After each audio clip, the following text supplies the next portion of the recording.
Good morning.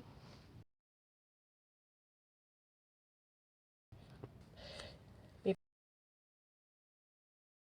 First year BCom का 10 chapter सूलम उपक्रम की अवधारणा या कंसेप्ट ऑफ एमएसएमई। दुनिया के कई देशों में आज भी लघु एवं मध्यम आकार भारत में 2 अक्टूबर 2006 के बाद से ही लघु एवं मध्यम उद्योग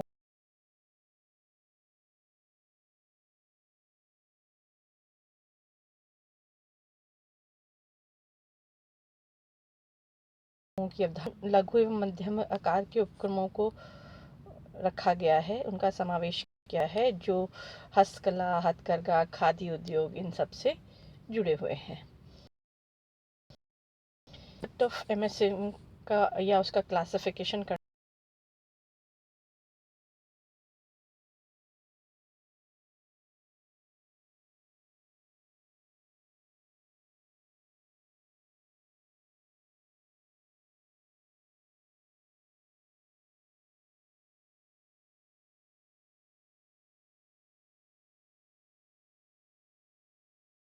चाहत करोड़ और मध्यम आकार में 5 करोड़ से 10 करोड़ तक की जो है पूंजी लगाए। अगर हम सेवा उपक्रम की बात कर रहे हैं, जहां उपकरणों में निवेश जो है सीमा अगर सूक्ष्म है यानी माइक्रो ऑर्गेनाइजेशन है तो 10 लाख रुपए तक माना जाता है, और लघु है तो 10 से 2 करोड़ रुपए तक, और मध्यम है तो 2 करोड़ से 5 करोड़ रुपए निवेश को हम इसमें वर्गीकृत करते हैं।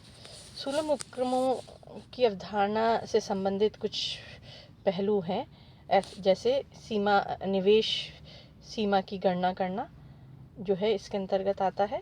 जैसा कि हमने देखा, निर्माणी उद्योग और सेवा उपक्रम में निवेश सूक्ष्म में कितना है, लघु में कितना है और मध्यम आकार में कितना है। फिर सूलम उपक्रमों की विशेषता या उनके लक्षण क्या हैं, हम देखते हैं। तो पहला आता है एकाकी या कुछ व्यक्तियों का स्वामित्व होता है। ओनरशिप ऑफ ए सिंगल और फ्यू इंडिविजुअल्स इसकी पहली कैरेक्टरिस्टिक है, यानी इसमें जो स्वामित्व होता है एक व्यक्ति के हाथ में होता है या बहुत कम लोगों के हाथ में होता है। छोटा समूह जो है साझेदारी फर्म का यूजली प्रारूप होता है। कंपनी प्रारूप को इसमें सामान्यतः नहीं अपनाया जाता है। मैनेजमेंट एवं नियंत्रण की बात करें, अगर हम या प्रबंध एवं नियंत्रण की बात करें, तो ऐसे उपक्रमों में प्रबंधक या स्वामी जो होते हैं उपक्रम के, उन्हीं के हाथ में प्रबंध भी होता है और वही उसकी देखभाल भी करते हैं।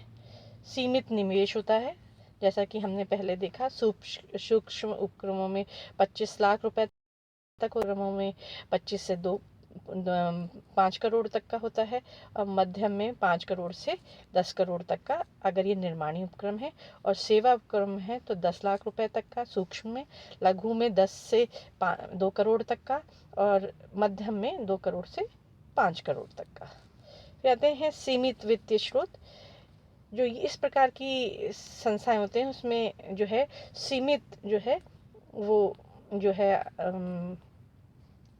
कैपिटल से सेवाएं जो है सीमित होती हैं। फिर आता है आपका स्थानीय कार्य क्षेत्र। यूजली कार्य क्षेत्र जो होता है वह जहाँ पर वो संस्थाएं लगाई गई हैं, उत्पादित की जा रही हैं उपक्रम, उसी से जुड़े हुए बाज़ारों में बेची जाती हैं।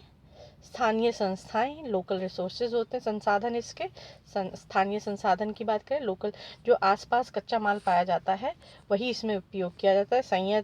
संयंत्र आयात करके माल का विदेशों से कच्चा माल लेके जो संयंत्र बनाते हैं वो बहुत कम है इस क्षेत्र में। यूजली आसपास के क्षेत्रों में जो कच्चा माल मिलता है उसी को लिया जाता है। स्थान, लोकेशन जो होती है इस प्रकार के सूलम उपक्रमों की जो है वे सामान्यतः जो है घर, मोहल्ले, गली, बाजारों, संगठित व्यापारिक परिसरों, औद्योगिक आदि में स्थापित किए हुए मिलते हैं, औद्योगिक क्षेत्र में मिल जाते हैं। अनेक क्रियाएं की जाती हैं इसके अंदर। सूलम उपक्रम की क्रियाओं का क्षेत्र बहुत विस्तृत है। कहीं ये उत्पादक के रूप में कार्य करती हैं तो कहीं थोक व्यापारी के रूप में कार्य करती हैं। या तो श्रम प्रधान, इसमें लेबर इंटेंसिव ऑर्गेनाइजेशन होती हैं, यानी मशीनों से ज़्यादा जो है मशीनें इसमें कम होती हैं और लेबर इसमें ज़्यादा होती है जो कि अपने हाथ से काम करती है। फिर आती कर्मचारियों की सीमित संख्या, लिमिटेड नंबर ऑफ एम्प्लॉय होती हैं। कर्मचारियों की संख्या प्राय 20 से 30 होती है, इससे ज़्यादा जो है नहीं होती है, ये मैक्सिमम मानी जाती है। फिर सरल उत्पादन तकनीकें होती हैं और सिंपल तकनीकों का इस्तेमाल किया जाता है, कॉम्प्लिकेटेड नहीं होती हैं इसके अंतर्गत कुछ भी। फिर वृहद उद्योगों के पूरक मानी जाती हैं, या ये नॉर्मली वो उद्योग होते हैं जो बड़े ऑर्गेनाइजेशन में जो है सप्लाई करते हैं अपने माल को। फिर आता है सर्वव्यापी संगठन, यूनिवर्सल ऑर्गेनाइजेशंस होती हैं, यानी इन उपकरणों की सबसे विशेषता ये है कि गांव, कस्बे, शहर, महानगर आदि स्थानों पर पाई जाती हैं। पूंजीवादी, साम्यवादी, समाजवादी मिश्रित अवस्थाओं में भी पाई जाती हैं। उत्पादन का पैमाना, स्केल ऑफ प्रोडक्शन, इनके अंतर द्वारा उत्पादित वस्तुओं की मात्रा भी सीमित होती है और सरल यंत्रों और मानव श्रम के सहयोग से उत्पादन किया जाता है। सरकारी संरक्षण, इसको गवर्नमेंट प्रोटेक्शन मिलता है। आधुनिक युग में इनकी एक प्रमुख विशेषता ये है कि सरकार, खास करके हम इंडिया की बात करें तो इंडिया में इसको संरक्षित उद्योग मानते हैं, क्योंकि सरकार ये चाहती कि हमारे देश में इनके विकास हो। वित्तीय संस्था इनको रियायती दरों पे वित्त देती हैं। सरकार कच्चा माल, शक्ति के साधन, कारखाने के लिए भूमि, भवन, इन सब में जो है संशोधित दरों पे इनको देती है, ताकि वो चाहती है कि ज़्यादा से ज़्यादा लोग स्वरोजगार लगाएं और कुछ और लोगों को भी जो है रोज़गार दें। पंजीयन अनिवार्य नहीं होता, ऐसी सुलभ उपकरणों का पंजीयन अनिवार्य नहीं होता है। एक स्वामी स्वेच्छा से चाहे तो पंजीयन राज्य के उद्योग निदेशालय में या संबंधित जिला उद्योग केंद्र में करवा सकता है। सरकार द्वारा नियमन एवं नियंत्रण जो है इनका किया जाता है। शॉप, इसमें कारखाना अधिनियम आदि के द्वारा सामान्य नियमन एवं नियंत्रण किया जाता है और पंजीकृत कंपनियों की जो अधिनियम होते हैं वो भी प्रावधानों के अधीन नियम और नियंत्रण किए जाते हैं। फिर राष्ट्रीय अर्थव्यवस्था में महत्वपूर्ण भूमिका है। भारत जैसे देश में राष्ट्रीय भूमिका जो है बहुत गहरी मानी जाती है, क्योंकि यहाँ पर बहुत सारे लोग जो हैं वो दूर दराज के गाँव में रहते हैं और शहरों की जनसंख्या जो है वह भी जो है बहुत ज़्यादा है। तो सरकार ये चाहती है कि लोग बाग गाँवों से इस क्षेत्र में आकर ना बसें और ये उनके माध्यम से जो है चाहती है कि स्वरोजगार लगाएं और अपने क्षेत्र में ही इसका विकास करें। फिर आता है संतुलित विकास। संतुलित विकास जो है गांव शहरों कहीं भी स्थापित किया जाता है और खास करके गांवों में इसको प्रोत्साहन दिया जाता है लगाने के लिए, तो और भी ज़्यादा सरकार उसके लिए छूट देती है। शहरी समस्याओं का समाधान जो है, अगर हम कहते हैं कि वृहद स्तरीय उपक्रमों की स्थापना से शहरों में प्रदूषण, भीड़ भाड़, गंदी बस्तियां, आवास समस्याएं, नैतिक पतन आदि कई समस्याएं उत्पन्न होती हैं। तो सुलभ उपक्रमों को छोटे छोटे गाँव कस्बों में स्थापित करके जो है ज़्यादा इस तरह की प्रॉब्लम से बचा जा सकता है। राष्ट्रीय अर्थव्यवस्था के जो है महत्वपूर्ण अंग मांगी जाती है। सुलभ उपक्रम जो है राष्ट्रीय अर्थव्यवस्था का महत्वपूर्ण अंग होता है, क्योंकि सकल घरेलू उत्पाद में 8% का योगदान देते हैं। इनके देश के 805 लाख लोगों को रोजगार प्राप्त होता है। 40 यानी देश के निर्यात में भी इनका 40% तक का योगदान है। तो हम ये मानते हैं कि इंडिया के अंदर जो है सुलभ उपक्रमों की विशेष भूमिका है। वृहद उद्योग तो बहुत कम लोगों के हाथ में होते हैं, लेकिन जो स्मॉल स्केल इंडस्ट्रीज हैं वो बहुत लोगों के हाथों में होती हैं। फिर आते सुलभ उपक्रमों के दोष यानी डीमेरिट्स क्या हैं। अगर हम ये देखें कि इनके डीमेरिट्स क्या हैं, तो एक तो वित्तीय साधन सीमित होते हैं, जिसके कारण ये इनको वित्त की कमी महसूस होती है। विशिष्टीकरण के लाभ से वंचित होते हैं। आधुनिकतम मशीन नहीं होती हैं, ऊंची लागतें होती हैं क्योंकि श्रम लेबर यूज़ किया जाता है, मशीनें नहीं किए जाते हैं। अवशिष्ट माल का उपयोग किया जाता है, थोड़ा लोअर क्वालिटी। प्रतिस्पर्धा शक्ति कम, समापीकरण एवं किस्म नियंत्रण कम होता है। अनुसंधान एवं विकास कम होता है। फिर जो है कुछ उद्योगों के लिए ये अनुपयुक्त भी होती है। कुछ माना जाता है विशेषज्ञों की सेवाओं का लाभ नहीं मिलता, इनका उच्च स्तर की लेवा का इनको लाभ नहीं मिलता, कुशल कर्मचारी नहीं मिलते हैं क्योंकि वो बहुत ज़्यादा महंगे होते हैं। तो हम ये मान के चलते हैं कि इन कंपैरिजन टू बृहद स्तरीय इकाइयों के जो है इन उद्योगों में, लघु इकाइयों में अधिक सुविधाएं नहीं होती हैं, छोटी बड़ी, और ये अधिक स्थायी भी नहीं होती। उपभोक्ता भी बड़ी इकाइयों पर अधिक विश्वास करते हैं कंपैरेटिव टू स्मॉल स्केल।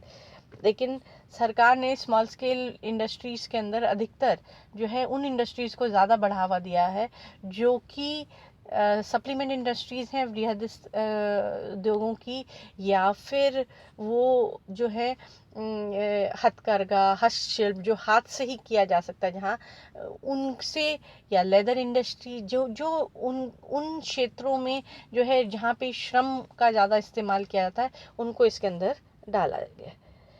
तो अगर हम इन बातों को देखना चाहते हैं कि बृहद स्तरीय और व्यावसायिक उपक्रमों में, सुलभ उपक्रमों में क्या विशेष अंतर है, तो हम जो है इनको 3 भागों में विभाजित कर सकते हैं। पहला अर्थ सुलभ उपक्रम और स्तरीय उपक्रम की बात करते हैं।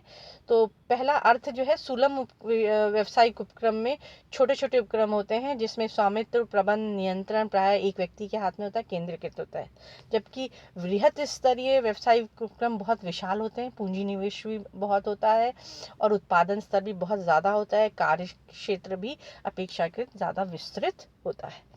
स्वामित्व की बात करें तो ऐसे उपक्रमों में स्वामित्व प्राय एकाकी व्यक्ति या व्यक्तियों के छोटे समूह के पास होता है, जबकि बृहद में ये उपक्रम स्वामित्व कई व्यक्तियों के हाथ में होता है, जिन्हें हम अंशधारी के रूप में भी बात कर सकते हैं, कह सकते हैं।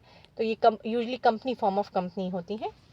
स्वामित्व का प्रारूप जो है, इसमें अधिकांशतः एकाकी स्वामित्व होता है या साझेदारी प्रारूप होता है, लेकिन जो बृहद स्तरीय होते हैं उसमें कंपनी के प्रारूप होते हैं और व्यापार या साझेदारी प्रारूप नहीं पाए जाते हैं। प्रबंध एवं नियंत्रण, सुलभ उपक्रमों में प्रबंध एवं नियंत्रण स्वामी के हाथ में होता है या जो स्मॉल ग्रुप ऑफ स्वामी हैं उनके हाथों में होता है, जबकि बृहद स्तरीय में प्रबंध एवं नियंत्रण प्राय स्वामियों के प्रतिनिधियों या संचालक मंडल या पेशेवर प्रबंधकों के हाथ में होता है। वित्तीय साधनों की बात करें तो सुलभ उपक्रम जो है वो सीमित साधनों से बनाए जाते हैं, दीर्घकालीन ऋण प्राप्त करने में इनको प्राय कठिनाई होती है, जबकि जो बृहद स्तरीय संस्थाएं होती हैं, उपक्रम होती हैं, इसमें दीर्घकालीन ऋण के आधार पर विभिन्न संस्थाओं को आसानी से स्थापित किया जा सकता है।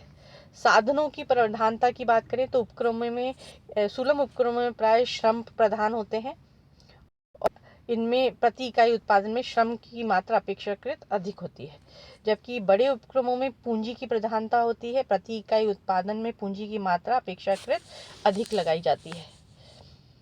कार्यक्षेत्र करें तो सुलभ उपक्रमों का कार्यक्षेत्र सीमित होता है, इनका बाजार क्षेत्र भी सीमित होता है, जबकि बृहद स्तरीय उपक्रमों का बाजार विस्तृत होता है, कार्यक्षेत्र होता है। विशेषज्ञों का स्थान अगर हम कहें तो सुलभ उपक्रमों में विशेषज्ञों का स्थान नहीं होता है, सामान्यतः जो स्वामी होता है वही विशेषज्ञ होता है, जबकि बृहद स्तरीय उद्योगों में जो विशेषज्ञ होते हैं उसका जो सेवाओं का संचालन सामान्यतः कुशल विशेषज्ञों के हाथ में ही होता है। कर्मचारियों से संपर्क की बात करें तो इसमें सुलभ उपक्रमों में स्वामी का कर्मचारियों से प्रत्यक्ष संपर्क होता है, जबकि बृहद स्तरीय ऑर्गेनाइजेशंस में कर्मचारियों से स्वामी का प्रत्यक्ष संपर्क कभी भी संभव नहीं हो पाता है। फिर दूसरी बात, संख्या की बात करें अगर हम, तो प्रत्येक देश में सुलभ उपक्रम जो है वह संख्या उनकी सर्वाधिक होती है, जबकि आपके बृहद स्तरीय में उपक्रमों में की संख्या प्रत्येक देश में सीमित होती है। स्थान की बात करें तो ऐसे उपक्रम प्राय गली, मोहल्ले, बाजार, औद्योगिक क्षेत्रों में पाए जाते हैं जो कि हम सुलम उपक्रम कहते हैं, जबकि बृहद स्तरीय उद्योग शहर बस्ती से दूर होते हैं, औद्योगिक बस्तियों में होती है, घनी आबादी से दूर होते हैं। इनके लिए नई बस्तियां बसाई जाती हैं, कस्बा बसाया जाता है जहाँ पे ये कर्मचारी भी रहते हैं, और क्षेत्र जो है इनका पोल्यूशन शहर तक नहीं आए, इसलिए ये शहर से दूर होते हैं। शोध एवं विकास का जो है सुलम उपक्रमों में नगण्य होता है, यानी नहीं के मात्रा में पाया जाता है, जबकि बड़े उद्योग जो है वहाँ पर शोध एवं विकास पर कार्य निरंतर चलता रहता है, ताकि जो भी नव परिवर्तन करना हो वो आसानी से किया जा सके। व्यावसायिक सफलता की दर, सुलम व्यावसायिक उपक्रमों में प्राय सफलता की दर कम पाई जाती है। इनकी समस्याएं अधिक होने के कारण ये प्राय कई बार असफल होते हैं, जबकि वृहद स्तरीय उपक्रमों की समस्याओं के निवारण के लिए विशेषज्ञ की उपलब्ध होते हैं, उनके पास साधन भी विकसित होते हैं, तो सफलता की संभावना भी अधिक होती है। विज्ञापन की बात करें तो सुलम उपक्रम जो है यानी स्मॉल स्केल इंडस्ट्रीज़ के विज्ञापन अभियान बिल्कुल सीमित होता है, जबकि वृहद स्तरीय का विज्ञापन बजट बहुत करोड़ों में होता है और विस्तृत बाजार के लिए होता है। पर जो है विस्तृत बाजार में विज्ञापन को सर्वाधिक महत्वपूर्ण माना जाता है। संगठन का ढांचा अगर हम बात करें तो नॉर्मली सुलम उपक्रमों में रेखा संगठन पाया जाता है, जबकि वृहद स्तरीय ऑर्गेनाइजेशन में रेखा एवं स्टाफ यानी विशेषज्ञ एवं प्रबंधकों की जो है विशेष वो पाई जाती है।